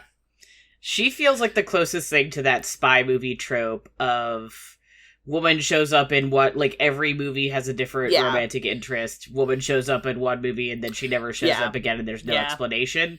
Which was like I was kind of frustrated when we got to 3 and there was just like no discussion of her. And I was like, well, what the shit? Especially in like when you get to 3 and 4 and there are a couple of beautiful women in 1 and 3, 1 and 4, Paula Patton and Ghost Protocol, and I can't remember the name of the actress in the third one, but who has that kind of weird, brief romantic chemistry with Jonathan Rhys-Meyers, where you're like, yes, the other, when they're on the sort of his like temporary team, which I was just like, fuck me running. That's Jonathan Rhys-Meyers looking like he's about 22. Yeah, that was fucking crazy. He looks like in high school. I was like, gorgeous. Why do I know that, dude? And then I looked it up and I was like, that can't be fucking true. It's because for most of us, the thing that we've seen Jonathan Rhys-Meyers in the most number of times is, unfortunately, City of Bones. Yeah. I've watched him in plenty of other movies. I love him. I have also watched City of Bones a lot of times. I'm done being embarrassed about that. Like, way too many times. Whatever. I do, Helena, we're gonna kidnap you one of these days. Lock your windows. Helena, no, I'm not going to. Here's my thing is, as everybody knows, I've seen it once sober, and then I've seen it like 5 other times when I've been drunk every single time. It's so much better when and you're drunk, having now had that control group, I think that it's best to see it when you're drunk. You should only watch that movie when you're drunk. Listen, so I've Googled pictures of Aidan Turner in that movie. I get it. Like, I've seen what I need to see. Helena, you're missing out on the opportunity. If you want to join us, and it's like a group event. It's like, it's less about the movie, and it's more like watching the movie with your friends and being like, what the genuine fuck is happening right now? You know? This movie would not be nearly as fun if you didn't all get to make fun of me for having a crush on Jared Harris in it. Like, yeah, it's not as fun unless it's a group event. That is a movie only to see with other people. You have to be razzing each other and the movie at the same time. Yeah, exactly. But let's move on. Anyway. No, absolutely it's Maggie not. Q who's in Mission Impossible. If you decide you want to watch it, we'll watch it with you. Anywho, everything about helicopters freaks me. Like, helicopters scare the shit out of me conceptually. So every time these movies are like, hey, you want to see us do some absolutely unhinged shit with helicopters? Time, I'm like, I'm like, yeah, but also, like, I'm afraid. See, how was that stunt for you at the beginning of, I think it's Rogue Nation, where Ethan's taking off the fucking plane? And they're trying to get him into the plane. There aren't very many shots of actually the camera looking straight down. It tends to be less about the choreography and more about the filming, about the cinematography for me. If there are too many, what gets me is point of view looking down shots. If I can see the actor who is doing the stunt, it is fine. If the camera is like, would you like to know what it's like to look down from here? I'm like, no, I fucking would not. Just because, like, most of the shots I remember of that are Tom Cruise being an insane man, holding onto the plane, and it's the shot of him with the shot of, like, and you can see in the background, like, the distance between the plane and the ground. That's what I was wondering if, it was that. It is, if there's scary. Not in the plane. If there's I'm on the plane. If there's a, if there's like, if the background, it's like, it has a lot to do with like where the focus is. My problem becomes when the focus is the ground. And you're like, fuck me running. Because that is the thing that flips the thing in my brain that's like, you're gonna fall off of the tall thing. It's not That's as bad fair. as it used to be. Like, I'm realizing now that, like, I am afraid of heights, but for a long time, I used to get vertigo quite badly as, like, a child, and I've grown out, like, I grew out of it. And so heights aren't nearly as, like, I still don't like them, but I don't have quite the same reaction, because now it's not like, if you put me on something that is 5 feet off the ground, I can't tell what the floor is anymore, which is how, that's how I found out that it was not normal to, if somebody put you, like, if you made me ride a horse, I couldn't tell where the ground was, because the horse was moving independently of me, and I would be like, I don't know where the ground is. Yeah, that's apparently not normal. No. Yeah, anyway, there are a lot of shots of Tom Cruise dangling off of things in these movies, and fortunately, most of the shots of the ground are short, and so I can just... Yeah. It's mostly just, can you believe Tom Cruise is doing this shit? Oh my god, the mid-air scene where he's... And he trained for that. Like, wait, the thing with the halo jump, or the thing with the helicopters? It says something that I say, which one? The thing in Fallout where he jumps off the plane and he's trying to get the oxygen mask. Okay. Off, is that Henry Cavill, or is that a stunt performer? Yes. No, sorry, I jump. misunderstood. I don't know. That I don't know. Based on how it's filmed, I mean, you can't see his face, so I'm going to guess it was probably. I'm pretty sure it's a stunt performer. That is just like, that's insane. You can probably look at the credits and see if Henry Cavill had a stunt guy. He trained for that for so long, like skydiving training every day. Nuts. Like and they used to watch him do that, his cast and crew. Like, his coworkers used to come up there. They're just all standing out on the floor looking like, God, I hope he doesn't die today. Literally, they would just be like, oh, fuck. Like, there would be several times where he was doing that, and they were like, oh, fuck, he's gonna die. There's one part in Fallout 2 as well. I'm trying to remember. Fallout 2. Fallout 2. Where that's a video game. I know. Where he has... I'm glad you guys aren't in the room with me, because someone should have punched me by now. No, I would never. There's a part where... It's the part where Benji's, like, trying to direct him where to go, and he's like, is that really where you want me to go? And he's like, oh, no, sorry, it's in 3D, I had it in 3D. Oh, and yes, like, where he's running along the roof, and he's unclear of, like, yeah. And there's a jump that he makes where he jumps out of, like, a third story Yeah. Sorry, I keep talking. And there's a jump that he makes in that movie where he legitimately, like, broke his ankle. Like, he did something. Yeah, no fucking And he kept running. And he kept running. Like, he broke... Like, he hurt him... Like, legitimately hurt himself. They had to take a hiatus after they filmed it. But that shot where he, like, toe. Injured himself badly is in the movie. And you can see when it happens, like, when he's like, oh, fuck. And then he keeps running. Because I had to find out what injury he did to himself, because this is the kind of psychotic that we're dealing with. And again, I respect it. This is just a level of, like, like, I'm like, do you have overdeveloped adrenal glands or something? Like, potentially. I don't know, man. I remember that because specifically I've been waiting for someone to throw a chair through a window and jump out it for, like, all of these movies. Because that's such a fucking thing, right? But I always figured that he would, like, throw a... And I'm sure it had happened before, but that was the first time I had, like, clearly noticed it. And then I watched him go, and I was like, oh, he's higher up than I thought he was. And he dropped, like, 3 stories and then landed, and I was like, how the fuck did he not break something? And the answer is he did. He did. So I want to read out 2 things here about the Fallout IMDb trivia, which, are pretty well sourced sometimes. So I think for this one, his ankle fractured. For that one I just mentioned. That's not bad, actually, all things considered. On the impact of the jump, he got up and attempted to run it off. It was in the middle of the chase scene before he and the crew decided to stop filming. And then he was just like, eh. And to this day, he refers to this as the easiest of all the stunts he's had to do for this film. Fucking rub some dirt on it. Now, the Halo skydiving sequence. Distance of 7 kilometers, 25,000 feet, traveling speed of 265, 320 kilometers an hour. Was the last sequence filmed during production, but it was the first stunt designed and required a full year planning out. The crew had only a Fair. limited time window of 3 minutes a day during sunset to film a jump. Because of strict air aviation regulation in France, it could only be shot in the Emirates. It took Tom Cruise, Henry Cavill, Oh shit, did do okay. it, Wow. the skydiving camera operator Craig O'Brien, and others involved a total of 106 jumps to get 3 possible takes.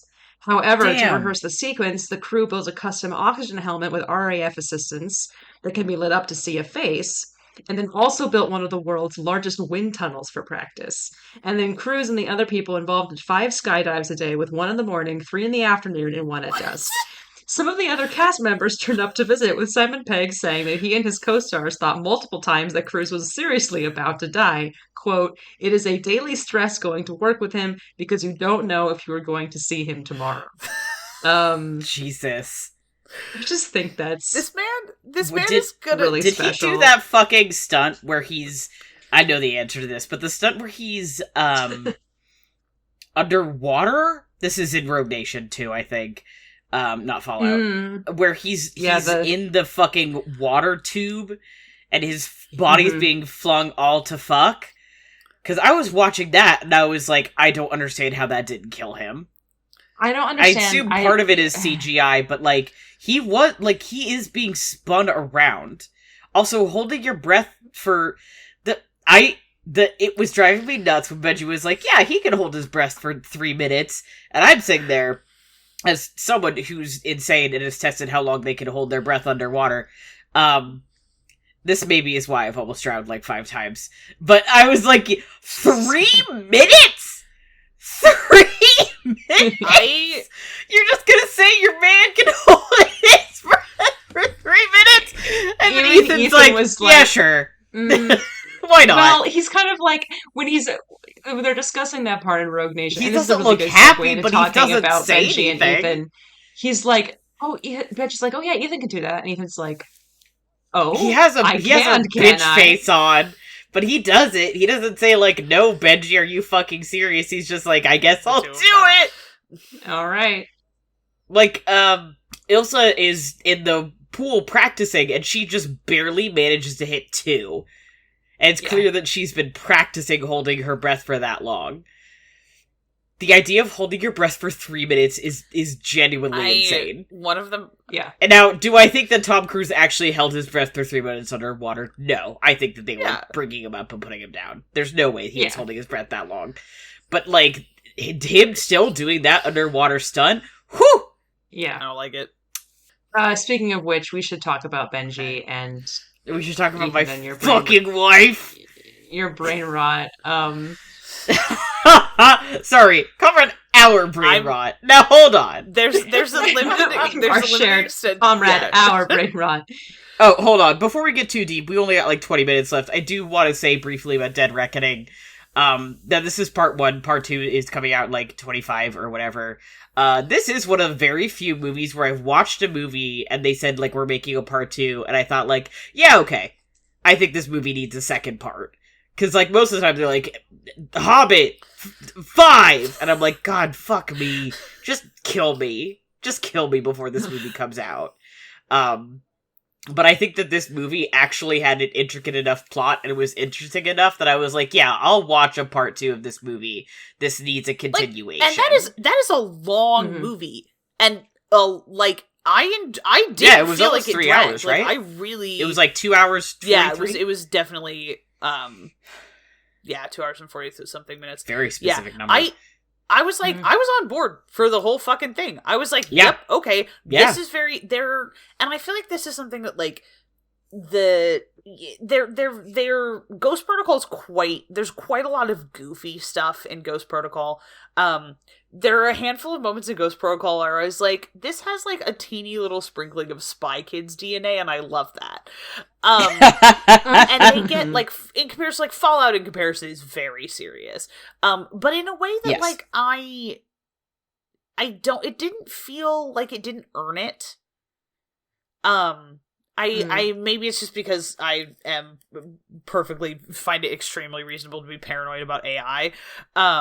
My review of that movie was basically now I have to go get one of those facial recognition disrupting haircuts, and flush my phone down the toilet. But like like Mission Impossible 3 it's like it doesn't have enough goofs because it doesn't know how to have the like build and then a little bit of a release and then build and then a little, it doesn't know how to vary the tension. And I feel like that's something that like all of the like the later 4 do.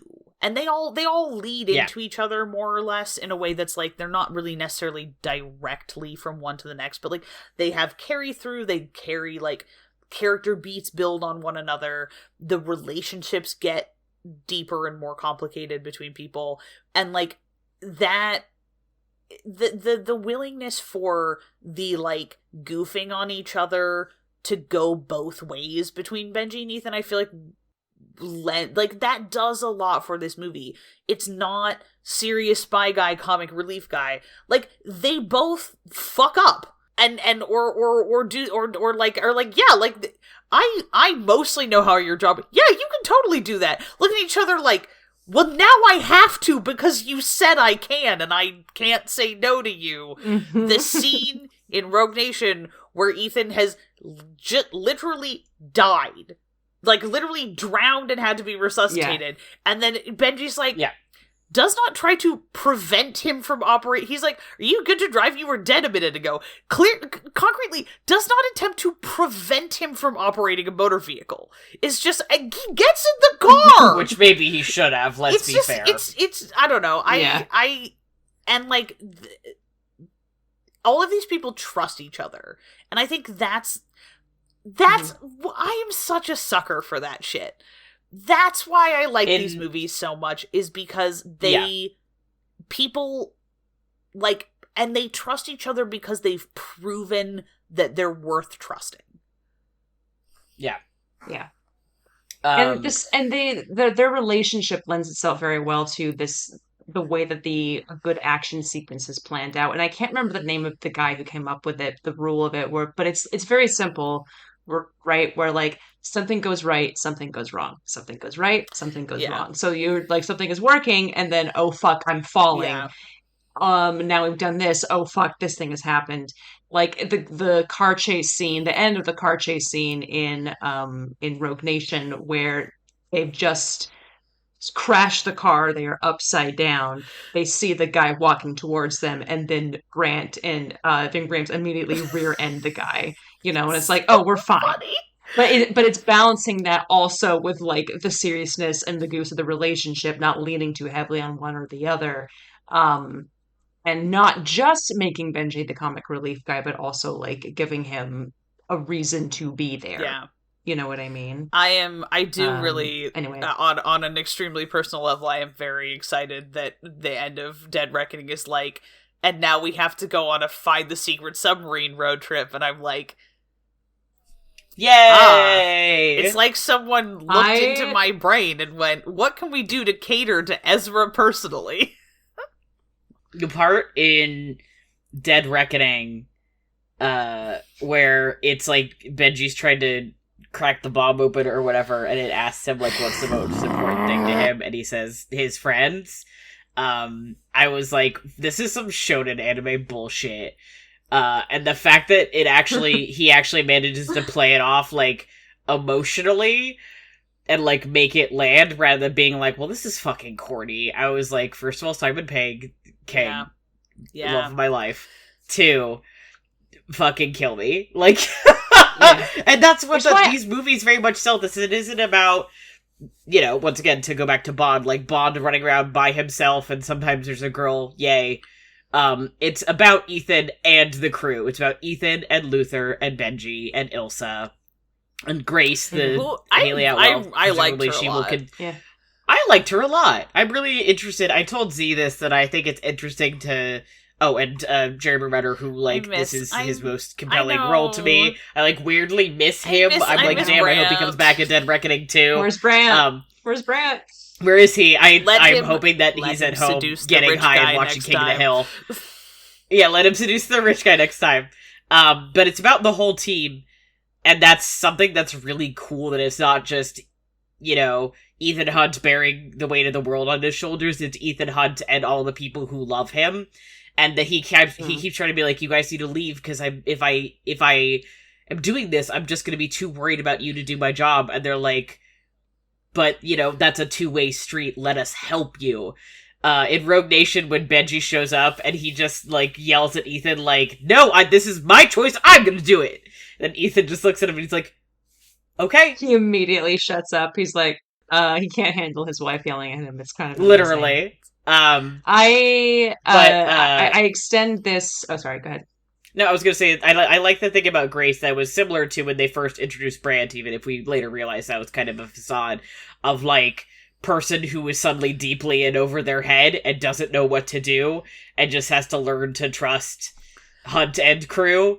Even though for her, it's genuine. Like, she's a pickpocket. She's like, I'm suddenly involved in, like, world-ending level shit, and I don't trust anybody. And the fact that she later learns to, like, trust him, I think is really fun to watch that process. And I'm excited to see, hopefully, her coming back in part 2 and how that started to play out. Go ahead, Helena. That was my well, I was thought. just extending that to the characters that they're literally introducing in Dead Reckoning, specifically Shea Wiggum's character and also Palm Clementif's character as well. I also want people to know, first of all, she's fantastic in this movie. And like just doing tremendous action sequences. Shea Wiggum, I need people to know, is in the TV show Perry Mason is basically playing almost this exact same character, but what if he was a private investigator and best friends with Perry Mason? And like his shit talking best friend who's like, why are you like this? Why you gotta be like this? This is his character.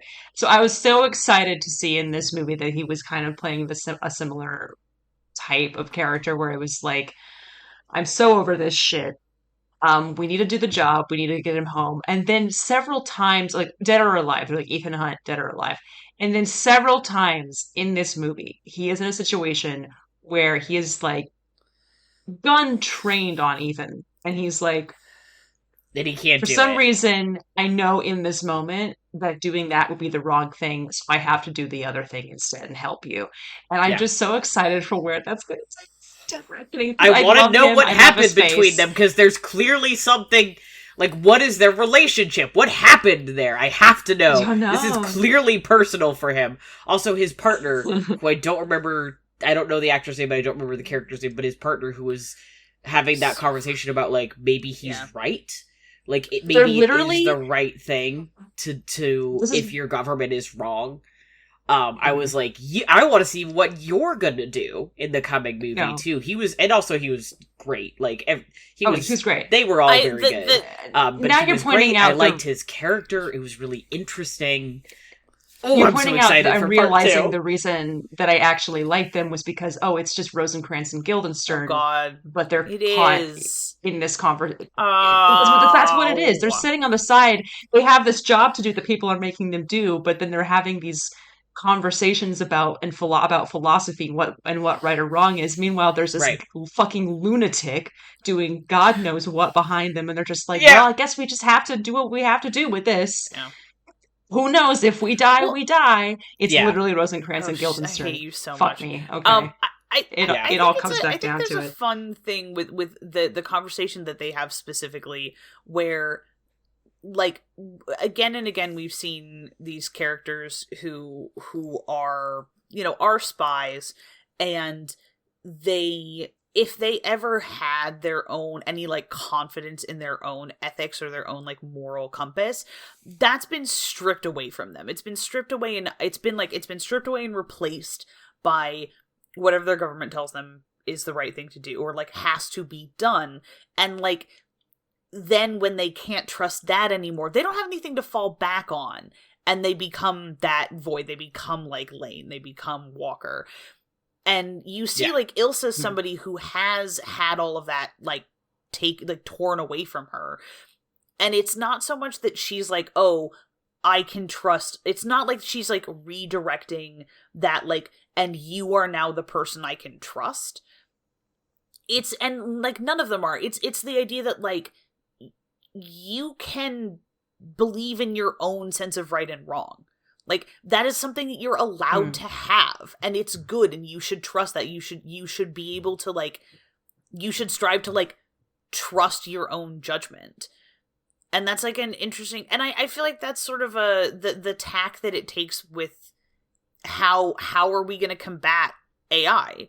And it's like, because that algorithm cannot actually account for the wild shit that humans do. And sometimes that means saying, no, I trust my own judgment, or I trust my friend's judgment, and it's not necessarily the logical thing to do, and we're going to do it anyway.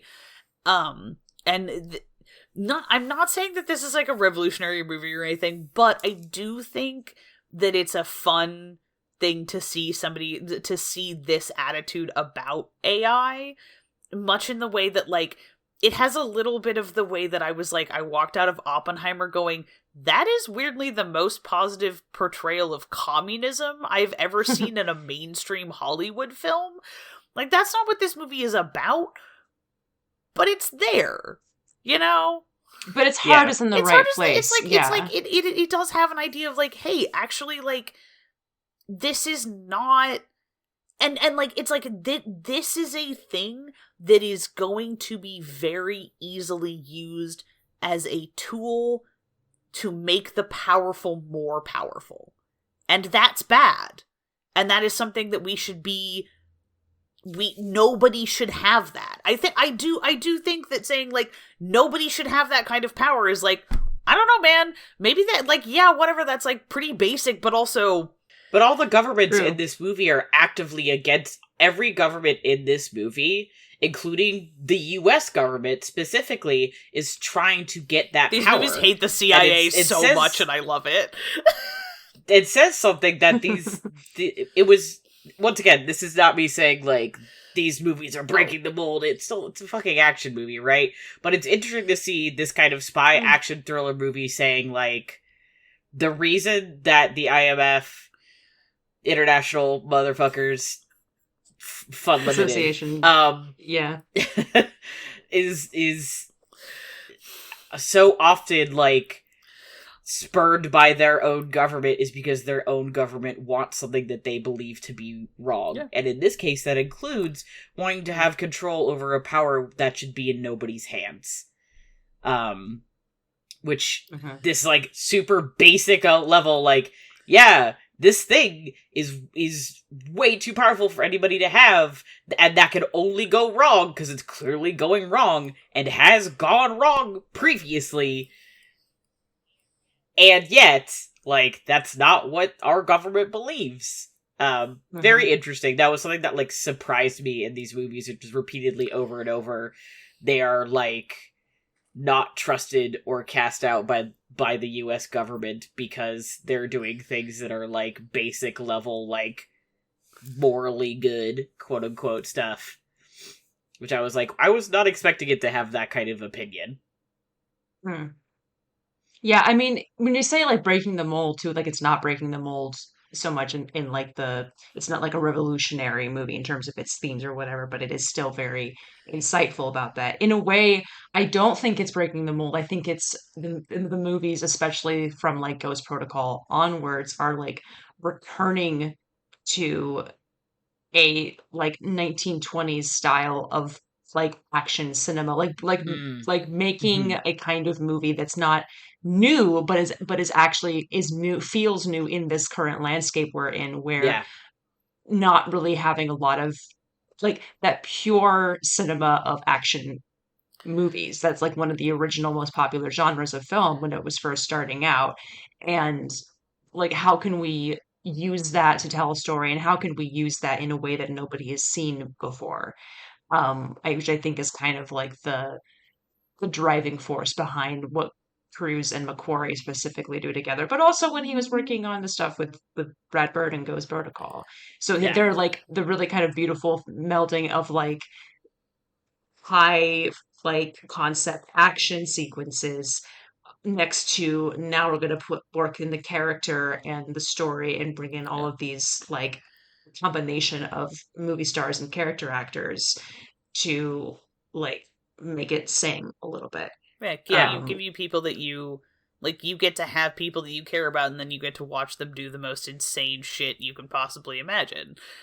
And it's also all of the action is filmed in such a way that you can A, see what is happening, and B, have shots that are long enough to appreciate it. Crazy. Good action choreography filmed well is like should not be this impressive. I should not be sitting here every time going, finally some good fucking food, because I can actually get a full body shot of the fucking it's just like and everything, and because it's all done by actual human stunt performers. Obviously it's augmented with CG, but it all has it all looks so good and it feels so visceral and it has that weight that purely CGI shit just doesn't. You can't, it's never gonna have that. And it's like, it's fucking cool, dude. It's cool as shit. These are those movies that just makes me go, fuck, I love cinema. It's like, is it that deep? No, not really. But like, I don't give a shit. I want to fucking scream when I think they're gonna drop Tom Cruise off the side of the fucking Burj Khalifa. Jesus. Every time. Terrifying. Or the fucking thing with the helicopters of the glacier in Fallout. I'm like, I know just enough about how helicopters work to be going, nope, nope, nope, nope, nope, nope, nope, nope. Yeah, anyway, that whole final chase sequence in Fallout is so fucking cool. It's so fucking cool. Anyway. My last important short thought is, I think these movies fuck. I'm really excited for part 2. I was really surprised how much I would grow to love them and care about the characters. And, I mean, I knew I would when Helena grew to love them, because I was like, I trust Helena's judgment, but, like, I am a Mission Impossible guy now. I love Mission Impossible. These movies fuck. I'm really excited I am a Mission Impossible guy the next one. 100%. For life. We should all go see it together. Yeah. Ride or die, bitches. Ride or die. I hate to keep dissing James Bond, lol, JK. My kind of last thing on it, we're talking about, because we're talking about the themes in this one, having also listened to Kill James Bond, the podcast, from the perspective of 3 people who are also British and who are bringing that perspective into it as well. I feel like again, Mission Impossible movies, not necessarily revolutionary, but because they are already coming from a place of rejecting a kind of that Cold War paranoia and saying, like, what if that mindset was fucked up, and using that as a springboard for the rest of for that movie in particular, but then for the later ones in the series as well, it's going to be inherently different than James Bond, which was as written, was from the mindset of somebody fully mired in a dismantling, falling apart British Empire, trying desperately to prove its relevance and its superiority in both as a colonial power, which meant all of the racism and sexism, misogyny sometimes the homophobia that comes through especially in the early James Bond movies, a bit in the Daniel Craig movies, but those are mostly a response to the response. Like, that's all in the books that Ian Fleming wrote, and that's all meant to be there textually. Like, they're just fundamentally different movies, regardless of the tone that they would strike, whether they were trying to be serious or trying to be silly, because they were coming from the viewpoint of, like, this is all very serious and we mean it. This stuff we mean. And I just feel like partly because the Mission Impossible movies are not coming from that perspective, they're rejecting that kind of perspective in a way, almost. That sets them apart for me and makes me kind of perk up and listen, especially in the first one. And so from then on, I was kind of just in it. And then, unfortunately, again, as we've said, Ethan Hunt, Tom Cruise playing Ethan Hunt, it just works for me. I'm so mad. I was not this person like a month ago. You guys have to understand that. Like, we all 3 of us have been replaced by Mission Impossible. I watched Mission Impossible, the first one, like last summer, and I was like, this is really good. I can't wait to watch the other ones. And then I just powered through these in like a week. There was a time a month ago or 2 months ago when I was like a normal person who didn't have these feelings about Tom Cruise's screen persona. And You now we're all in understand? hell. I've made it this far in my life without this, and now I'm in hell. Yeah. So that's my final Yeah. thought. I love these movies very much. Yeah. Join us in hell. They're a good time. Join us in hell. That's a threat. You will join us in hell. Z, anything? No, I feel like I've said my thing. Weirdly, the thing that just, it's really just the thing with that these movies don't, the protagonists of these movies never take pleasure in killing anyone. It's never supposed to be like, got him, you know. I don't know. I like action movies. You're not playing fucking Call of Duty. No. You're not playing a shooter where you're like, fuck yeah, my KD ratio win, is so yeah, tight. you win because you killed somebody. I like that you win when you get in and out and nobody knows you were there. I like when you... Yeah. I like that I like that these movies in the same film will often have, like, different scenarios will have different win conditions with it. Like, there's a lot of...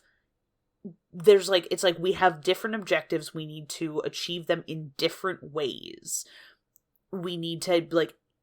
There's a lot of, like, creativity within each film, and they keep coming up with new shit. I'm not tired of their shtick, which is also very impressive. And I mean, like, I had seen the first one and the third one, but not the second one, for like a really long time ago.